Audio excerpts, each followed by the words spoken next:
Good evening, friends, all of you. I am Devi Singh sir.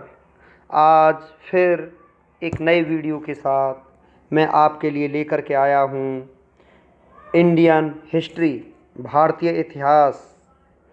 और आज का हमारा जो मैटर रहेगा वो रहेगा पुष्यभूति वंश या वर्धन वंश।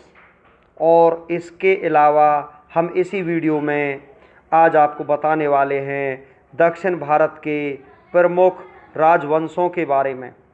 फ्रेंड्स, आपको पता है हमारा 1 बाय 1 आपके पास जो वीडियोज़ जो आते हैं, जो डेली हम पब्लिश करते हैं वीडियोज़ को, हम बिल्कुल ज़ीरो से शुरुआत की है इंडियन हिस्ट्री की। जब से हमारे भारत का जब से हमारा नाम हमारे सामने आया है, कैसे भारतवर्ष की स्थापना हुई, किसके नाम पर इसका नाम पड़ा हुआ है, वहाँ से लेकर के मैं चला हूँ इंडियन हिस्ट्री को। और 1 बाय 1 मैं सारे स्टेप्स आपके क्लियर करता जा रहा हूँ। और आज हम आ पहुँचे हैं पुष्यभूति वंश या वर्धन वंश पर। और इसके बाद में मैं आपको कराऊंगा दक्षिण भारत के प्रमुख राजवंश के बारे में। बिल्कुल कोई भी कुछ भी एक भी लाइन इंडियन हिस्ट्री की मैंने छोड़ी नहीं है। ये आप इस बात से अंदाज़ा लगा सकते हो कि जो भी हमारी डेट हैं, जो भी हमारी ईस्वी हैं, 1 बाय 1 मैंने सभी को आपको डिस्क्राइब कर दिया है। आपको यकीन ना हो तो आप हमारे पिछले वीडियोज़ में देख लीजिए। और जो इंडियन हिस्ट्री का वीडियो नंबर 1 है, वहाँ से आपको विश्वास हो जाएगा कि हाँ सर सही कह रहे थे। तो देखिए, अब हम चलते हैं अपने मैटर की तरफ। यदि वीडियो आपको अच्छा लगे तो आप इसे लाइक करना और चैनल को सब्सक्राइब करना मत भूलना, जिससे हमारे समय समय पर नोटिफिकेशंस जब आते रहते हैं उनको आप देख सको और सही समय पर आप अपनी तैयारी कर सको। तो पुष्यभूति वंश या वर्धन वंश कैसे कहाँ से हुआ, कल हमने बताया था आपको पिछले वीडियो में गुप्त वंश के बारे में। अब हम आपको बताते हैं पुष्यभूति वंश। गुप्त वंश के पतन के बाद जिन नए राजवंशों का उद्गम हुआ उनमें मैत्रिक, मौखरी, पुष्यभूति, परवर्ती, गुप्त और गौड़ प्रमुख हैं। इन राजवंशों में पुष्यभूति वंश के शासकों ने सबसे विशाल साम्राज्य स्थापित किया। पुष्यभूति वंश के संस्थापक पुष्यभूति था। इनकी राजधानी थानेश्वर हरियाणा प्रांत के कुरुक्षेत्र जिले में स्थित वर्तमान थानेसर नामक स्थान पर थी और आज भी वहीं पर स्थित है, हरियाणा प्रांत के कुरुक्षेत्र जिले में। इसके बाद फ्रेंड्स क्या आता है, हम आगे बढ़ते हैं।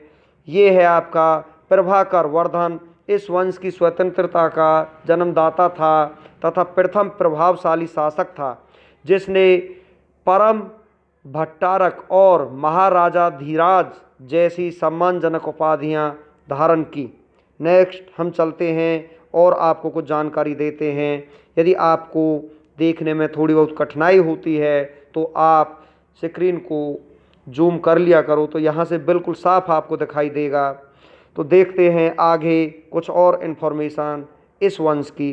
प्रभाकर वर्धन की पत्नी यशोमती से 2 पुत्र राज्यवर्धन और हर्षवर्धन तथा एक कन्या राज्यश्री उत्पन्न हुई।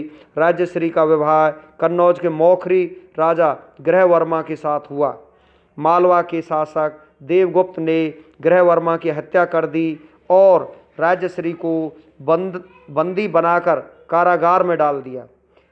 राज्यवर्धन ने देवगुप्त को मार डाला, परंतु देवगुप्त के मित्र गौड़ नरेश शशांक ने धोखा देकर राज्यवर्धन की हत्या कर दी। शशांक शैव धर्म का अनुयायी था। इसने बोधि वृक्ष बोध गया को कटवा दिया। नेक्स्ट, राज्यवर्धन की मृत्यु के बाद 606 ईस्वी में 16 वर्ष की अवस्था में हर्षवर्धन थानेश्वर की गद्दी पर बैठा। हर्ष को शिलादित्य के नाम से भी जाना जाता था। इसने परम भट्टारक नरेश की उपाधि धारण की थी। आगे चलते हैं फ्रेंड्स, कुछ और इसमें हम देखते हैं। हर्ष ने शशांक को पराजित करके कन्नौज पर अधिकार कर लिया तथा उसे अपनी राजधानी बनाया। हर्ष और पुलकेशिन द्वितीय के बीच नर्मदा नदी के तट पर युद्ध हुआ, जिसमें हर्ष की पराजय हुई। चीनी यात्री हेनसांग हर्षवर्धन के शासनकाल में भारत आया। इसको आपको ध्यान रखना है कि जो चीनी यात्री हेनसांग था वो किसके शासनकाल में भारत आया था? वो हर्षवर्धन के शासनकाल में भारत आया था। हेनसांग को यात्रियों में राजकुमार, नीति का पंडित एवं वर्तमान शाक्य मुनि कहा जाता है। वह नालंदा विश्वविद्यालय में पढ़ने एवं बौद्ध ग्रंथ संग्रह करने के उद्देश्य से भारत आया था। तो नोट है ये आपको बहुत ही ज़्यादा ध्यान रखना है। मोस्ट इम्पोर्टेंट ये आपकी लाइन्स हैं और यहाँ से क्वेश्चन कई बार आपका पूछ लिया जाता है। इससे आगे जब हम फ्रेंड्स चलते हैं तो ये आपका फिर बनता है, जब हम आगे आपको बताते हैं तो इसमें क्या हुआ था। फिर हर्ष ने कश्मीर के शासक से बुद्ध के दत्त अवशेष बलपूर्वक प्राप्त किए। इसके बाद में हर्ष के पूर्वज भगवान शिव और सूर्य के अनन्य उपासक थे। प्रारंभ में हर्ष भी अपने कुल देवता शिव का परम भक्त था। चीनी यात्री हेनसांग से मिलने के बाद उसने बौद्ध धर्म की महायान शाखा को राज्याश्रय प्रदान किया तथा वह पूर्ण बौद्ध बन गए। हर्ष के समय में नालंदा महाविहार महायान बौद्ध धर्म की शिक्षा का प्रधान केंद्र था। हर्ष के समय में प्रयाग में प्रति 5वें वर्ष एक समारोह आयोजित किया जाता था जिसे महामोक्ष परिषद कहा जाता था। हेनसांग स्वयं 6वें समारोह में शामिल हुआ। इससे आगे बाणभट्ट हर्ष के दरबारी कवि थे। मोस्ट इम्पोर्टेंट है ये, जो बाणभट्ट थे वो हर्ष के दरबारी कवि थे बाणभट्ट। उन्होंने हर्षचरित एवं कादम्बरी की रचना की। कई बार एग्जाम में पूछा जा चुका है कि कादम्बरी और हर्षचरित की रचना किसने की? बाणभट्ट ने की। इससे आगे हम आपको बताते हैं प्रियदर्शिका, रत्नावली तथा नागानंद नामक 3 संस्कृत नाटक ग्रंथों की रचना हर्ष ने की थी। कहा जाता है कि धावक नामक कवि ने हर्ष से पुरस्कार लेकर उसके नाम से ये तीनों नाटक लिख दिए। हर्ष को भारत का अंतिम हिंदू सम्राट कहा गया है, लेकिन वह न तो कट्टर हिंदू था और न ही सारे देश का शासक ही। इसके बाद में हर्ष के अधीनस्थ शासक महाराज अथवा महासामंत कहे जाते थे। हर्ष के मंत्रिपरिषद के मंत्री को सचिव या अमात्य कहा जाता था। प्रशासन की सुविधा के लिए हर्ष का साम्राज्य कई प्रांतों में विभाजित था। प्रांत को भूक्ति कहा जाता था। प्रत्येक भूक्ति का शासक राजस्थानीय, उपरिक तथा राष्ट्रीय कहलाता था। हर्षचरित में प्रांतीय शासक के लिए लोकपाल शब्द आया है। भूक्ति का विभाजन जिलों में हुआ था। जिले की संज्ञा थी विषय, जिसका प्रधान विषयपति होता था। विषय के अंतर्गत कई पाठक आधुनिक तहसील होते थे। नेक्स्ट, ग्राम शासन की सबसे छोटी इकाई थी। ग्राम शासन का प्रधान ग्रामा छेपटलिक कहा जाता था। पुलिस कर्मियों को चाट या भाट कहा गया है। दंड पाशिक तथा दांडिक पुलिस विभाग के अधिकारी होते थे। हर्षचरित के अनुसार मंत्री की मंत्रिपरिषद भंडी प्रधान सचिव होता था। सिंहनाद प्रधान सेनापति होता था। कुंतल अश्व सेना का प्रधान होता था। सकंदगुप्त गज सेना का प्रमुख होता था। नेक्स्ट आगे हम चलते हैं फ्रेंड्स। अश्व सेना के अधिकारियों को बृहदेश्वर, पैदल सेना के अधिकारियों को बालाधिकृत या महाबालाधिकृत कहा जाता था। हर्षचरित में सिंचाई के साधन के रूप में तुलायंत्र जल पंप का उल्लेख मिलता है। हर्ष के समय मथुरा सूती वस्त्रों के निर्माण के लिए प्रसिद्ध था। ये आपको ध्यान रखना है। तो ये आपके जो था इस हर्षवंश का समापन करके अब हम चलते हैं दक्षिण भारत के प्रमुख राजवंशों की तरफ। तो दक्षिण भारत के प्रमुख राजवंश जो थे वो कौन कौन से थे? इसमें काफ़ी सारे राजवंश आपके आ जाते हैं और मैं आज आपको दक्षिण भारत के प्रमुख राजवंशों के बारे में सभी की डिटेल्स मैं आपको आज इस वीडियो में दे दूंगा। देखिए, पल्लव वंश आता है सबसे पहले दक्षिण भारत का। पल्लव वंश का संस्थापक सिंह विष्णु 575 से 600 ईस्वी में इसका कार्यकाल था। 575 से 600 ईस्वी। इसकी राजधानी कांची, तमिलनाडु में कांचीपुरम थी। वह वैष्णव धर्म का अनुयायी था। इससे आगे किरातार्जुनीयम के लेखक भारवी सिंह विष्णु के दरबार में रहते थे। पल्लव वंश के प्रमुख शासक हुए क्रमशः महेंद्र वर्मन प्रथम 600 से 630 ईस्वी, नरसिंह वर्मन प्रथम 630 से 668 ईस्वी, महेंद्र वर्मन द्वितीय 668 से 670, परमेश्वर वर्मन प्रथम 670 से 680, नरसिंह वर्मन द्वितीय 704 से 728 ईस्वी, नंदी वर्मन 731 से 795 ईस्वी और पल्लव वंश का अंतिम शासक अपराजित वर्मन 879 से 897 ईस्वी तक हुआ। तो आपको फ्रेंड्स पता चल गया होगा पल्लव वंश शुरुआत कहाँ से हुई। पल्लव वंश की शुरुआत 575 ईस्वी से होकर के और इसका जो अंत हुआ वो 897 ईस्वी तक। जितने भी इसके महान राजा हुए वो इस बीच में उन्होंने भारतवर्ष पर राज किया, 575 से लेकर के 897 तक।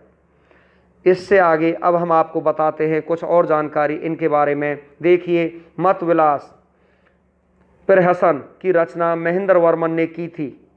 महेंद्र वर्मन शुरू में जैन मतावलंबी था, परंतु बाद में तमिल संत अप्पर के प्रभाव में आकर शैव बन गया था। शैव किसे कहते हैं फ्रेंड्स? जो शिव का जो भगत होता है उसे शैव कहा जाता है। महाबलीपुरम के एकाश्म मंदिर, जिन्हें रथ कहा गया है, का निर्माण पल्लव राजा नरसिंह वर्मन प्रथम के द्वारा करवाया गया था। महाबलीपुरम में, अब ये महाबलीपुरम जो है यहाँ पर आपको पता होगा कुछ दिन पहले यहाँ पर जो चीन के राष्ट्रपति थे चिनफिंग, वो यहाँ आए थे महाबलीपुरम में। रथ मंदिरों की संख्या 7 है। रथ मंदिरों में सबसे छोटा द्रौपदी रथ, जिसमें किसी प्रकार का अलंकरण नहीं मिलता है। नेक्स्ट हम चलते हैं आगे की तरफ। वात पीकोंड की उपाधि नरसिंह वर्मन प्रथम ने धारण की थी।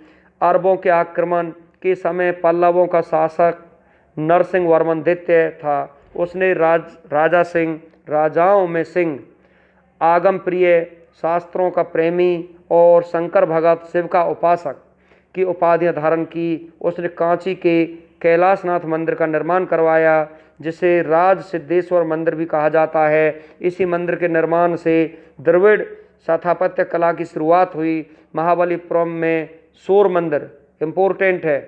कांची के कैलाशनाथ मंदिर इम्पोर्टेंट है। पल्लव राजाओं और रानियों की आदमकद तस्वीरें लगी हैं। नेक्स्ट अब हम आगे चलते हैं। 10 कुमार चरित के लेखक दंडी नरसिंह वर्मन द्वितीय के दरबार में रहते थे। कांची के मुक्तेश्वर मंदिर तथा बैकुंठ पेरुमाल मंदिर का निर्माण नंदी वर्मन द्वितीय ने कराया। प्रसिद्ध वैष्णव संत तिरुमकई अलवार नंदी वर्मन द्वितीय के समकालीन थे। अब हम चलते हैं राष्ट्रकूट की तरफ। राष्ट्रकूट राजवंश था। राष्ट्रकूट जो था वो एक राजवंश था। उसके बाद में आपका राष्ट्रकूट राजवंश का संस्थापक दंती दुर्ग 752 ईस्वी में जो है राष्ट्रकूट राजवंश की स्थापना हुई। शुरुआत में वे कर्नाटक के चालुक्य राजाओं के अधीन थे। इसकी राजधानी मनकिर या मान्यखेत, वर्तमान मालखेड़ा, सोलापुर के निकट थी। राष्ट्रकूट वंश के प्रमुख शासक थे कृष्ण प्रथम, ध्रुव गोविंद तृतीय, अमोघ वर्ष, कृष्ण द्वितीय, इंद्र तृतीय एवं कृष्ण तृतीय। एलोरा की प्रसिद्ध कैलाश मंदिर का निर्माण कृष्ण प्रथम ने करवाया था। मोस्ट इम्पोर्टेंट ये लाइन है आपकी।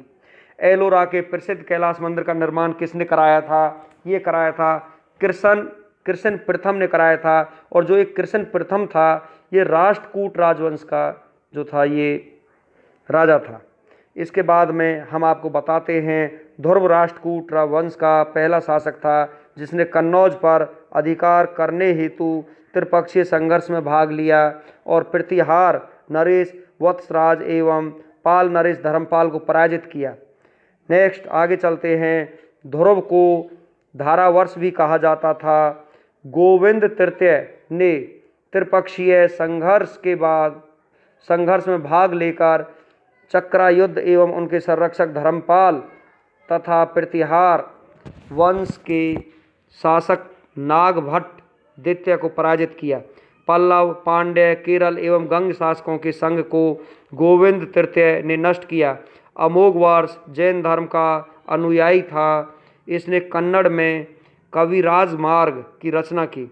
आदि पुराण के रचनाकार जिनसेन, गणितासार संग्रह के लेखक महावीराचार्य एवं अमोघवृत्ति के लेखक सक्तायना अमोघवर्ष के दरबार में रहते थे। अमोघवर्ष ने तुंगभद्रा नदी में जल समाधि लेकर अपने जीवन का अंत किया। किसने? अमोघवर्ष ने। इंद्र तृतीय के शासनकाल में अरबी निवासी अलम सूदी भारत आया। इसने तत्कालीन राष्ट्रकूटों शासकों को भारत का सर्वश्रेष्ठ शासक कहा। राष्ट्रकूट वंश का अंतिम महान शासक कृष्ण तृतीय था। इसी के दरबार में कन्नड़ भाषा के कवि पौन रहते थे जिन्होंने शांति पुराण की रचना की। कल्याणी के चालुक्य तैलप द्वितीय ने 973 ईस्वी में कर्क को हराकर राष्ट्रकूट राज्य पर अपना अधिकार कर लिया और कल्याणी के चालुक्य वंश की नींव डाली। अब आपका चालुक्य वंश आ चुका है यहाँ से।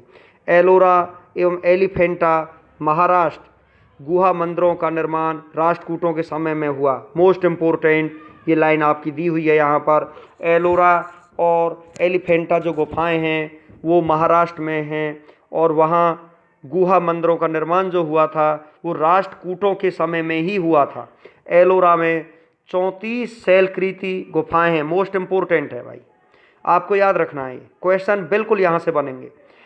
इसमें 1 से 12 तक बौद्धों, 13 से 29 तक हिंदुओं और 30 से 34 तक जैनों की गुफाएं हैं। बौद्ध गुफाओं में सबसे प्रसिद्ध विश्वकर्मा गुफा संख्या 10 है। इसमें एक चैत्य है, वहाँ पर 2 मंजिली और 3 मंजिली गुफाएं भी हैं जिन्हें 2 थल तथा 3 थल नाम दिया गया है। एलोरा की गुफा 15 में विष्णु का नरसिंह अर्थात पुरुष सिंह के रूप में दिखलाया गया है। आगे चलते हैं फ्रेंड्स। यहाँ पर एलोरा गुफाओं का सर्वप्रथम उल्लेख फ्रांसीसी यात्री थेविनेट ने 17वीं शताब्दी में किया था। तो एलोरा की जो गुफाएं थी सर्वप्रथम उल्लेख किसने किया था? फ्रांसीसी यात्री ने किया था जिसका नाम थेविनेट था। राष्ट्रकूट से वैष्णव शाक्त संप्रदायों के साथ साथ जैन धर्म के भी उपासक थे। राष्ट्रकूटों ने अपने राज्यों में मुसलमान व्यापारियों को बसने तथा इस्लाम के प्रचार की स्वीकृति दे दी। इसके बाद में हम चलते हैं चालुक्य वंश पर। चालुक्य वंश या कल्याणी के चालुक्य वंश की स्थापना तैलप द्वितीय ने की थी। राजधानी मान्यखेट। चालुक्य वंश के कल्याणी के प्रमुख शासक हुए तैलप प्रथम, तैलप द्वितीय, विक्रमादित्य, जयसिंह, सोमेश्वर द्वितीय, विक्रमादित्य सिक्स्थ, सोमेश्वर तृतीय, तैलप तृतीय। सोमेश्वर प्रथम ने मान्यखेट से राजधानी हटाकर कल्याणी कर्नाटक को बनाया। कल्याणी कर्नाटक का नाम है। इस वंश का सबसे प्रतापी शासक विक्रमादित्य सिक्स्थ था। विल्हन एवं विज्ञानेश्वर विक्रमादित्य सिक्स्थ के दरबार में ही रहते थे। मिताक्षरा हिंदू विधि ग्रंथ याज्ञवल्क्य स्मृति पर व्याख्या नामक ग्रंथ की रचना महान विधिवेता विज्ञानेश्वर ने की थी। विक्रमाकदे वचरित की रचना विल्हन ने की थी। इसमें विक्रमादित्य सिक्स्थ के जीवन पर प्रकाश डाला गया है। नेक्स्ट आगे चलते हैं फ्रेंड्स। चालुक्य जो वंश था वातापी जयसिंह ने वातापी के चालुक्य वंश की स्थापना की जिसकी राजधानी वातापी बीजापुर के निकट थी। इस वंश के प्रमुख शासक थे पुलकेशिन प्रथम, कीर्तिवर्मन, पुलकेशिन द्वितीय, विक्रमादित्य, विनयादित्य एवं विजयादित्य। इनमें सबसे प्रतापी राजा पुलकेशिन द्वितीय था। महाकूट स्तंभ लेख से प्रमाणित होता है कि पुलकेशिन द्वितीय बहु स्वर्ण एवं अग्निष्ट टोम यज्ञ संपन्न करवाया था। जिनेंद्र का मेघुती मंदिर पुलकेशिनदित्य ने बनवाया था। नेक्स्ट आगे चलते हैं। अब हम पुलकेशिनदित्य ने हर्षवर्धन को हराकर परमेश्वर की उपाधि धारण की थी। हर्षवर्धन को हरा दिया था पुलकेशिनदित्य ने। इसने दक्षिणा पथेश्वर की उपाधि भी धारण की थी। इसके बाद में जो ये है पल्लव वंशी शासक नरसिंह वर्मन प्रथम ने पुलकेशिनदित्य को लगभग 642 ईस्वी में परास्त किया और उसकी राजधानी बादामी पर अधिकार कर लिया। संभवतः इसी युद्ध में पुलकेशिनदित्य मारा गया। इसी विजय के बाद नरसिंह वर्मन ने वातापिकोड की उपाधि धारण की। ऐहोल अभिलेख का संबंध पुलकेशिनदित्य से है। अजंता के एक गुहा चित्र में फारसी दूत मंडल को स्वागत करते हुए पुलकेशिनदित्य को दिखाया गया है।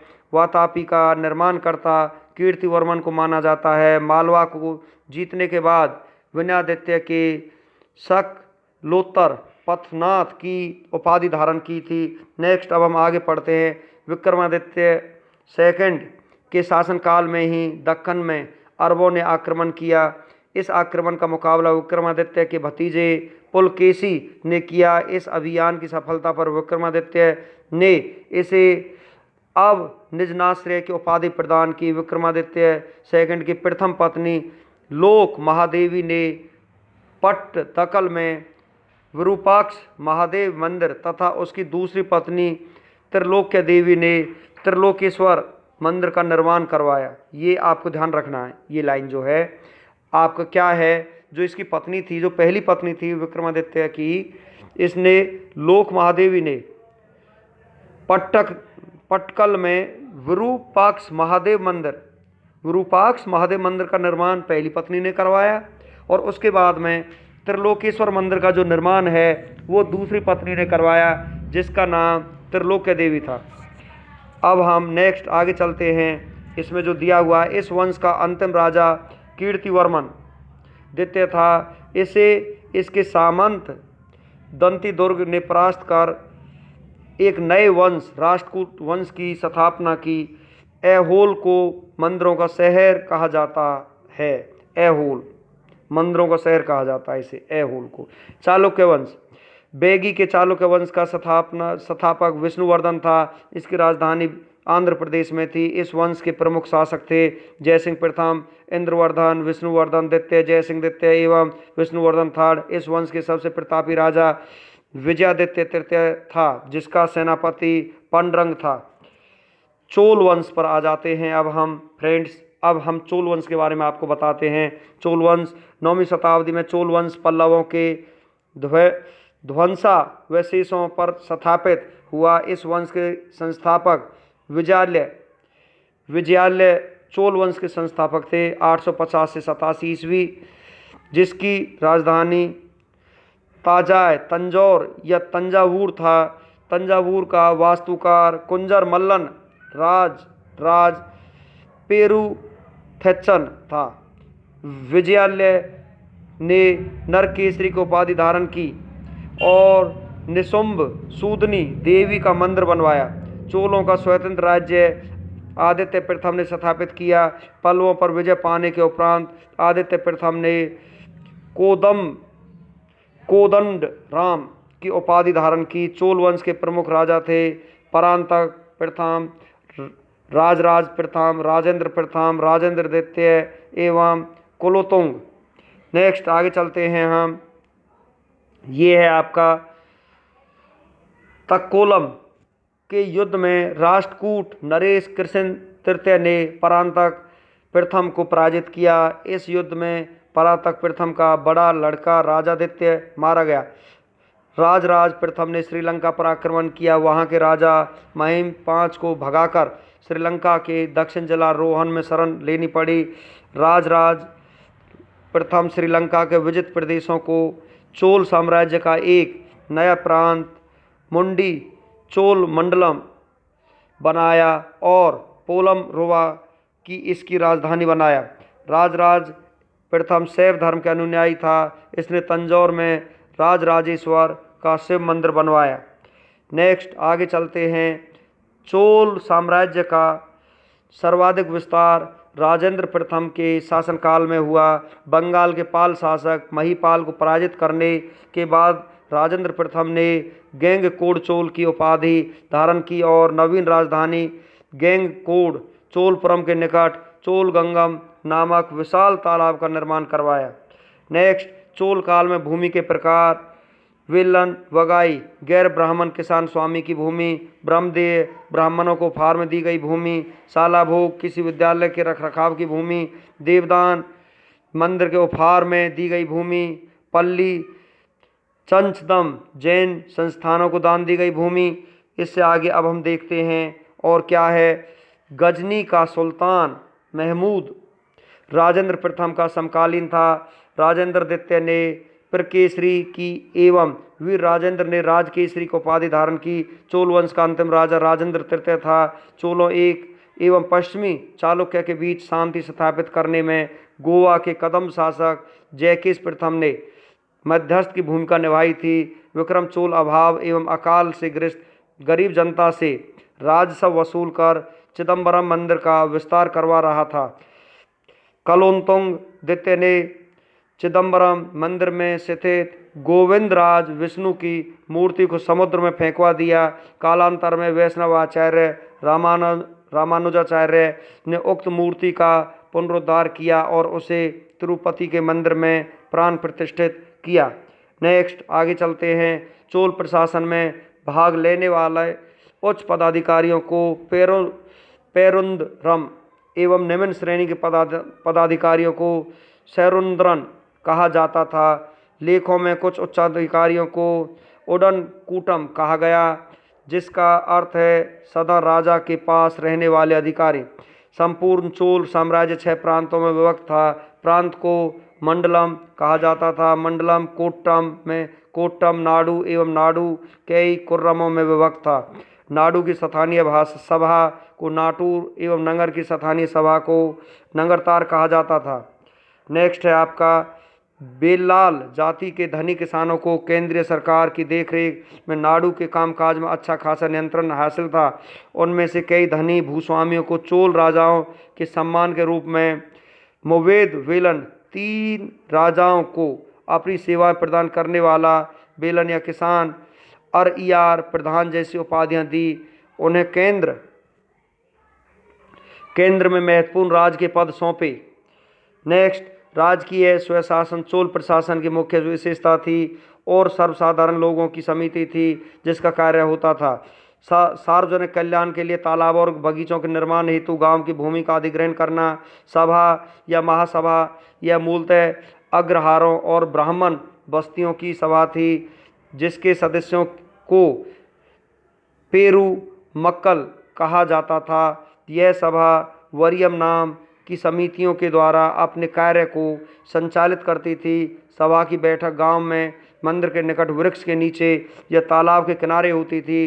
व्यापारियों की सभा को नगरम कहते थे। चोल काल में भूमि कर उपज का 1/3 भाग हुआ करता था। गांव में कार्य समिति की सदस्यता के लिए जो वेतनभोगी कर्मचारी रखे जाते थे उन्हें मध्यस्थ कहते थे। नेक्स्ट आगे चलते हैं। ब्राह्मणों को दी गई करमुक्त भूमि को चतुर्वेदी मंगलम एवं दान दी गई भूमि को ब्रह्मदेय कहलाती थी। चोल सेना का सबसे संगठित अंग था पदाति सेना। नेक्स्ट अब हम आगे चलते हैं फ्रेंड्स। क्या है इसमें दिया हुआ है। उत्तर मेरूर अभिलेख के अनुसार सभा की सदस्यता के लिए इच्छुक लोगों को ऐसी भूमि का स्वामी होना चाहिए जहाँ से भू राजस्व वसूला जाता है। उनके पास अपना घर होना चाहिए। उनकी उम्र 35 से 70 वर्ष के बीच होनी चाहिए। उन्हें वेदों का ज्ञान होना चाहिए। उन्हें प्रशासनिक मामलों की अच्छी जानकारी होनी चाहिए और ईमानदार होना चाहिए। यदि कोई पिछले 3 सालों में किसी समिति का सदस्य रहा है तो वह किसी और समिति का सदस्य नहीं बन सकता। जिसने अपने या अपने संबंधियों के खाते में जमा नहीं कराए हैं वह चुनाव नहीं लड़ सकता। नेक्स्ट आगे चलते हैं। चोल काल में कल्लजू सोने के सिक्के थे। तमिल कवियों में जेंगोदर प्रसिद्ध कवि था जो कुलोत्तुंग प्रथम का राजकवि था। इस उसकी रचना है कलिंग, तुपर्नी, कंबन, ओट, कुट्टन और पोंगलेदी को तमिल साहित्य का त्रिरत्न कहा जाता है। जो ये वर्ड्स आपको दिखाई दे रहे हैं फ्रेंड्स, जिनको बोलने में आपको भी कठिनाई हो सकती है, ये दक्षिण भारत के जो वर्ड्स हैं उनको प्रयोग किया जा रहा है, ये वहाँ की भाषा के शब्द हैं। यहाँ आगे देखते हैं, पंप, पौन एवं रन कन्नड़ साहित्य के त्रिरत्न माने जाते हैं। पर्सी ब्राउन ने तंजौर के बृहदेश्वर मंदिर के विमान को भारतीय वास्तुकला का निकष माना है। चोलकालीन नटराज प्रतिमा को चोल कला का सांस्कृतिक सार या निचोड़ कहा जाता है। चोल कांस्य प्रतिमाएं संसार की सबसे उत्कृष्ट कांस्य प्रतिमाओं में गिनी जाती हैं। नेक्स्ट आगे चलते हैं। शैव संत इंसान शिव पंडित राजेंद्र प्रथम के गुरु थे। चोल काल 10वीं शताब्दी का सबसे महत्वपूर्ण बंदरगाह कावेरीपट्टनम था। बहुत बड़ा गांव जो एक इकाई के रूप में शासित किया जाता था तनियर कहलाता था। उत्तर मेरूर शिलालेख जो सभा संस्था का विस्तृत वर्णन उपस्थित करता है परांतक प्रथम के शासनकाल से संबंधित है। चोलों की राजधानी कालक्रम के अनुसार थी उरैयूर, तंजौर, गंगकोट, चोलपुरम एवं कांची।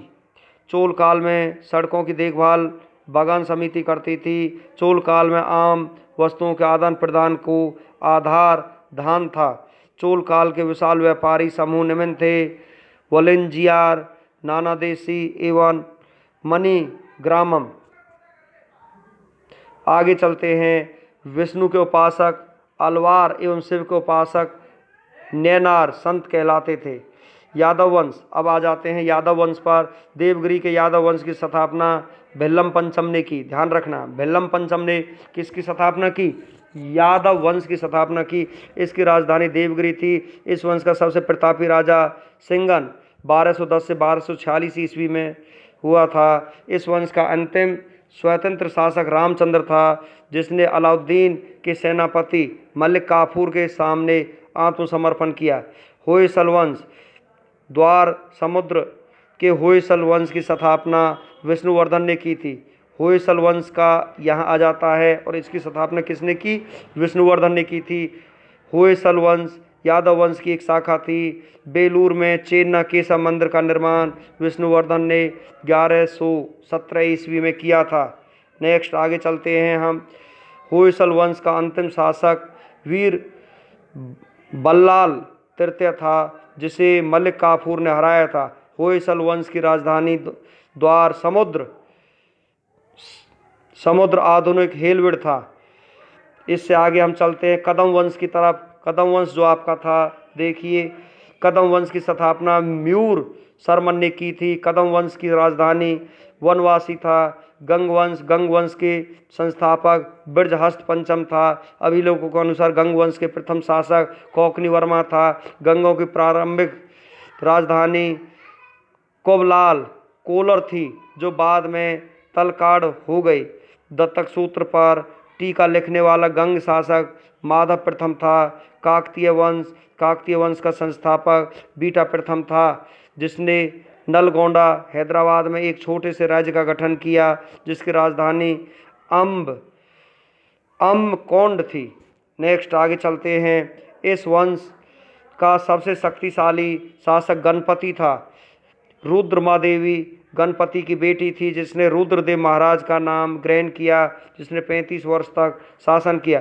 गणपति ने अपनी राजधानी वारंगल में स्थानांतरित कर ली थी। इस राजवंश का अंतिम शासक प्रताप रुद्र 1295 से 1323 ईस्वी तक हुआ था। तो ये हमने लास्ट में आपको कराया है काकतीय वंश। ये आपके दक्षिण भारत के कुछ वंश थे। अब हम फ्रेंड्स नेक्स्ट वीडियो में लाएंगे उत्तर भारत के कुछ राजवंशों के बारे में। तो ये वीडियो आपको कैसा लगा? मैं भी समझ रहा हूँ ये वीडियो आपको थोड़ा टफ लगा होगा, परंतु जब नाम ही ऐसे हैं तो उनको उच्चारण तो हमें करना ही पड़ेगा। तो आप जब 2-3 बार इस वीडियो को देखोगे तो आपके समझ में सारे वंश आ जाएंगे।